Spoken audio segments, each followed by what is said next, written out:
మరి అభిషక్తి రాజు గారు అలాగే నిర్మలమ్మ గారు వేదిక మీదకు వస్తుండగా అందరి దగ్గరగా చప్పట్లు కొడుతూ మనం వారిని ప్రేమపూర్వకంగా ఆహ్వానించుకుందాం.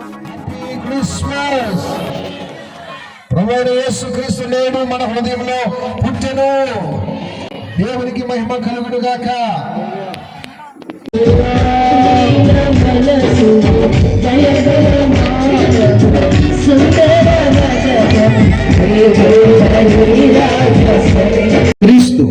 క్రీస్తు అంటే సంఘము, సంఘం అంటే క్రీస్తు, క్రీస్తు అంటే మనము.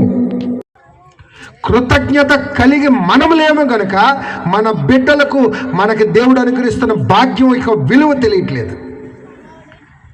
నేను అంటాను, రెండో తరానికి నూతనమైన అభిషేకాన్ని మనం ట్రాన్స్ఫర్ చేయాలి. యేసులో మనము నాటబడిన వారమై, యేసులో మనము వేళ్ళూనిన వారమై, అలా ఉన్నప్పుడే నీ జీవితంలో ఫలాలు కనిపిస్తాయి. ఫలము లేని జీవితం వ్యర్థము. వెదకి రక్షించుటకు దైవమే దీపం